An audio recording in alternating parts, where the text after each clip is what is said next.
Welcome to Khiva, Uzbekistan.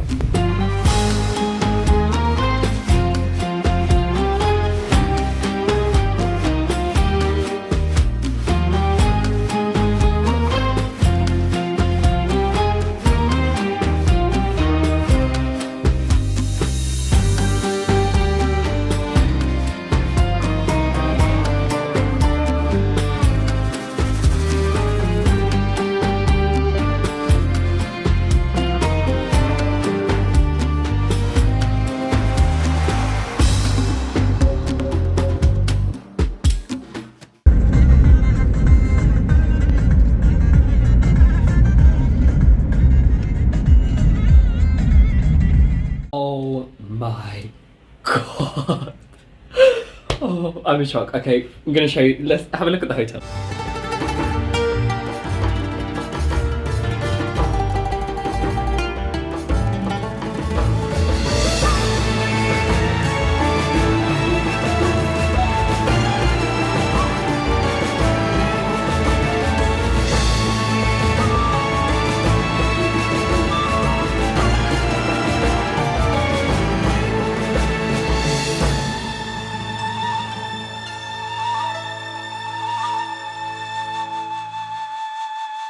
Right, so I flew from Tashkent to Khiva. Now, Khiva doesn't actually have an airport, so you have to go to an airport called Orient. It's probably not pronounced, I don't know, I'm so ethnic. Most hotels will offer a taxi service. To be honest, I would say go and do that. Just get a taxi, $10, arranged pickup, easy. Very, very easy. The journey takes 45 minutes. As soon as you walk out, it's very overwhelming. There are like 100 taxi drivers there who are all like, taxi, taxi, taxi, taxi, taxi. And I'm like, yeah, I do need a taxi. I also then looked up on TripAdvisor, and on TripAdvisor, it says that the taxis are like 15,000 som or whatever the Uzbek currency is, which is around £1 for a 45-minute journey. It's just not true. It's just absolutely not true, because they were trying to charge me 150,000. So then I'm there thinking, you are overcharging me, mentally overcharging me. But in the end, I ended up paying 60,000, and I stood there for 15 minutes whilst they all kind of stood around me negotiating and talking, and I was just on Instagram the whole time. So yeah, it was a bit of an awkward situation, and then afterwards I gave him 70,000 this is, which is around £5, because I felt bad that I was haggling over like £1. But it's also because of my bad experience in Almaty. So yeah, just don't listen. If you see that TripAdvisor post, it's just not true. The taxi should cost around 80,000 is what I'm gonna say, which is around $7-8. And I think that's fair. It's a 45-minute journey, and you know, these taxi drivers have to make money somehow. I think I probably negotiated too hard and ended up paying kind of 60,000, which is around £4. The other thing that you may notice is when you come to Uzbekistan, all the cars are Chevrolet, like all of them. 95% of the market share here in Uzbekistan is owned by Chevrolet. This has got something to do with historically, after the Soviet Union collapsed, there were very few cars. They wanted to kind of build up their car business, and then General Motors, an American company, ended up kind of being the main people that they were buying cars from, which have now been selling cars as Chevrolet. So every single car you see, the taxis, people's private cars, it's Chevrolet, Chevrolet, Chevrolet, Chevrolet. So it's super, super interesting, because it's very strange. Like you don't really see that in any other country where there's like all of one car.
to get one of these hats, but I can't decide what colour. So I've gone to like 10 different stores.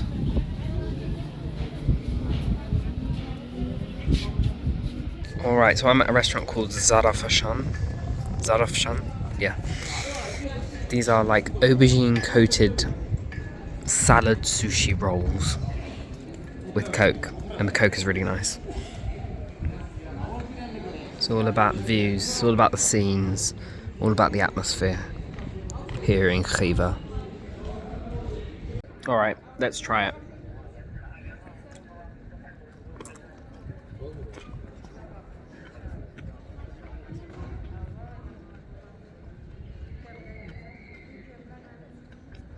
It's nice. It's like a very refreshing kind of salad. Okay, and now they've brought this, which I think it's called kumma. I think it's guzleme. It's the same as guzleme. It's got meat inside, but he didn't know what guzleme was. So, okay, so now we are going up this building, which is called the Islam Korof, I think is what she said to me. Not really sure. Right, let's go.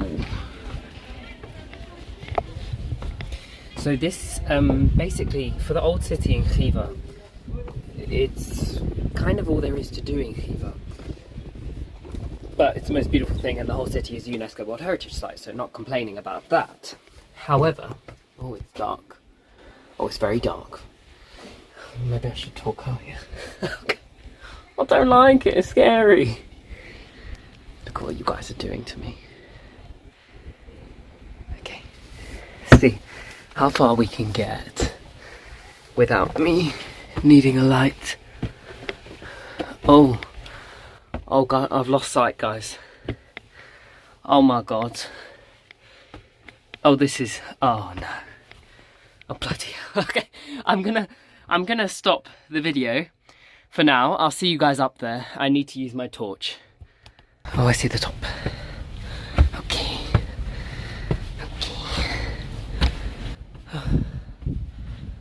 Oh.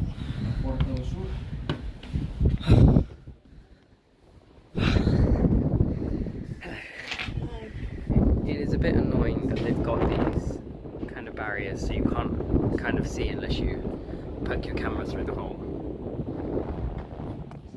But you still get a nice view. Okay, not entirely convinced it was worth it. There was a Spanish couple up there, and they just kind of wouldn't leave. So unfortunately I didn't have it to myself. They were just relaxing, which is fair enough. It feels very unreal because a lot of places in Uzbekistan, in Central Asia, even in Turkey, you know, they kind of mimic these madrassas, right? And they build them themselves and make hotels and call them madrassa this, madrassa that.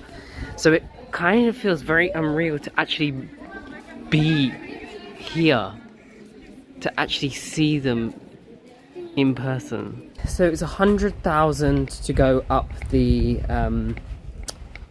tower, I can't remember the name. If you want to kind of go into all the sites, there's just one ticket, which is 150,000, which again is like kind of £12. And that basically gives you entrance into most of the places here in the old city, excluding that tower, to go up the tower. So nothing here is really expensive, but it depends. If you wanted to go up to that tower and see the view, I mean, by all means you can do that. To be honest, I'd just say if you're short of time, it's not necessary really.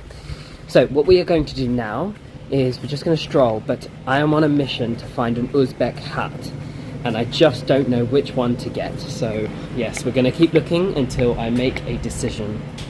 And once again we're at my hotel, which is the Muhammed Madrassa. This is, I don't know, this is not the hotel, this is a restaurant. But this is really nice, really, really nice. It's just such a vibe.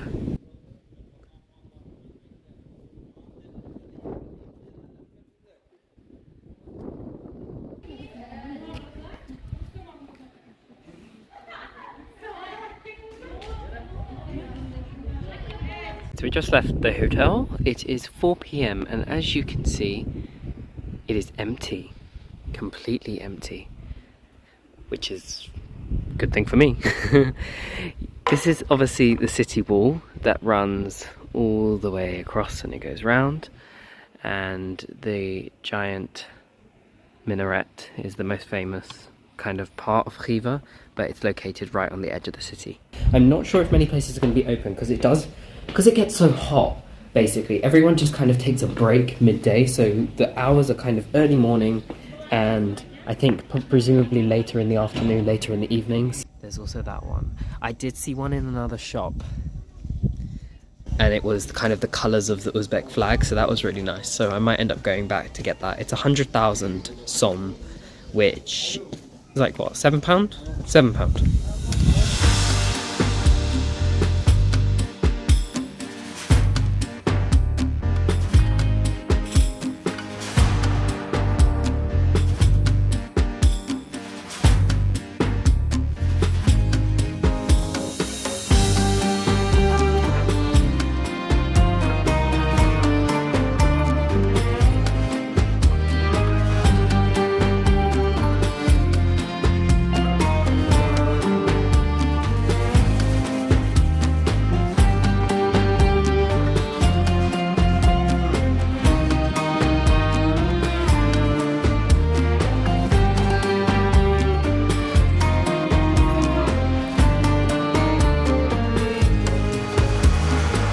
You might just come across these things as well, just random places. So this is a training workshop for traditional carpet weaving and natural dye making. So let's go inside. I'm not sure if some of these you need a ticket, some of them don't. Oh my gosh, wow. I didn't realise this one came with a view. Let's see if there's any carpet making going on. So there's cushions. Out of all the stands, this is definitely the one that is the most touristy, which sometimes is not a bad thing, because even though it is more touristy, there's not like a million tourists, but it does mean that people are familiar with tourists, so you don't feel like you're in a complete, foreign country. People are very welcoming. They're aware that they have tourists here, which is amazing. These ladies, you're making the rug? Beautiful. How long does it take? Yeah, evet, saat.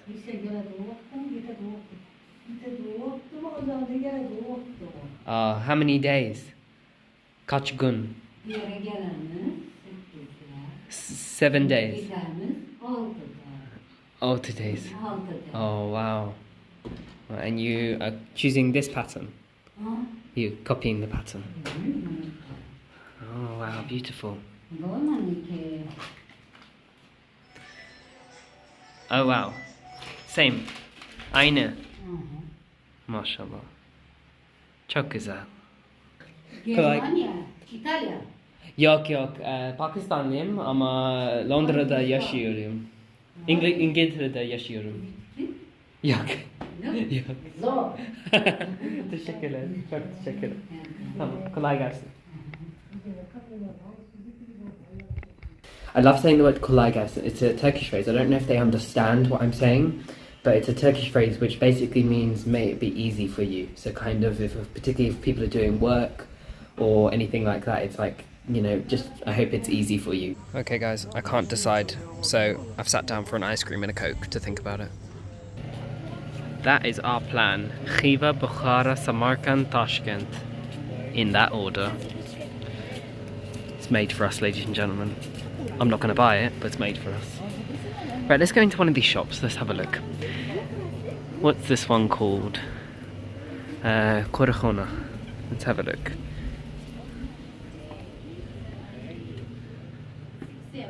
Even their magnets are beautiful.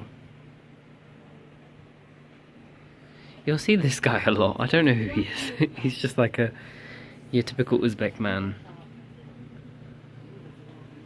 These are beautiful, these silk kind of thing for a lady, kimono-like. Selam. These are very interesting, actually. My friends bought these from my tour. They're like one piece of wood, they were saying, that has been carved, and basically they have about 20 different positions. Obviously, for Quran reading, but you know, people use them for like holding their iPads or just general work with a laptop. So it's really interesting because apparently they can go in 20 different positions or something like that. They are a little bit expensive, but they're handmade, they're artisan, and I've never ever seen anything like it in my life. So it's very, very interesting. I'd love to see the workshop where they make those, actually. And I don't know if it would be anywhere. I feel like it would be here in Khiva or in Bukhara. And here's our man. Here he is.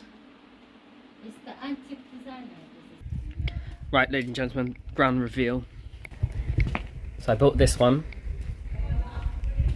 I think the other one looked too much like a beehive. And I asked Instagram and I asked my family. And it wasn't just about the polls. It wasn't just about the numbers. It was about who I was asking, you know, and some people that voted, I was like, yeah, okay, that counts as a negative vote. Yeah, it's about style. But yeah, this one is more kind of traditional Uzbek pattern kind of thing, more like the flowers. And also, I just feel it makes me look a bit more regal than the other one. So that's why I went for it. Let's have a look if we can go inside the mosque. I think it's a mosque. Or if we need to buy a ticket. This place is outstanding. So I think it's actually a mausoleum for a poet who was very revered, very well respected. Some even viewed him as a saint, called Pahlavan Mahmud.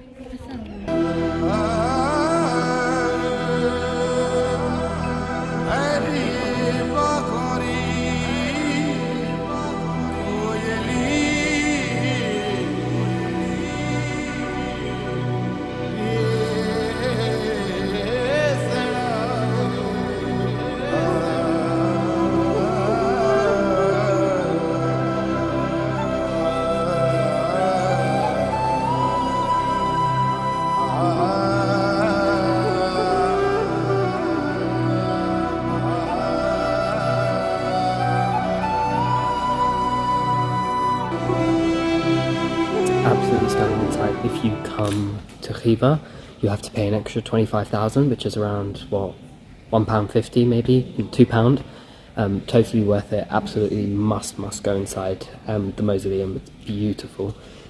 My phone's going to die, so we're going to head back to hotel, charge it, and then probably walk around a little bit more.